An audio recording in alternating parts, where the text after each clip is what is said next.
Stem cell therapy has given new hope to patients worldwide.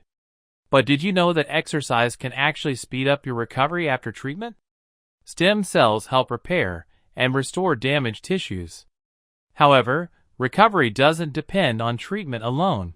Your lifestyle, especially physical activity, plays a crucial role.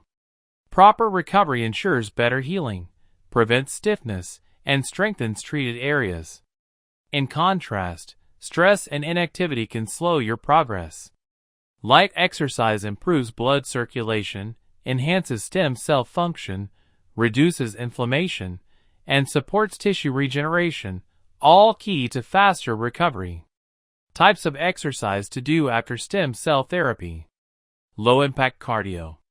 Engaging in low-impact cardio exercises like walking, swimming, or cycling is gentle on the joints while improving cardiovascular health and circulation. Strength training. Adapting light resistance training using weights or resistance bands helps you rebuild muscle strength and supports joint stability. Flexibility exercise.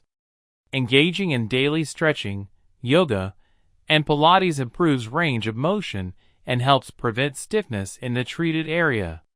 Rehabilitation movements. For specific injuries, a physiotherapist may recommend guided exercise to restore function safely. Combine exercise with good nutrition, proper hydration, enough sleep, and stress management for the best results. Stem cell therapy and the right exercise plan work hand in hand to bring lasting recovery and better health. Consult Global Regenex for expert guidance and personalized care today.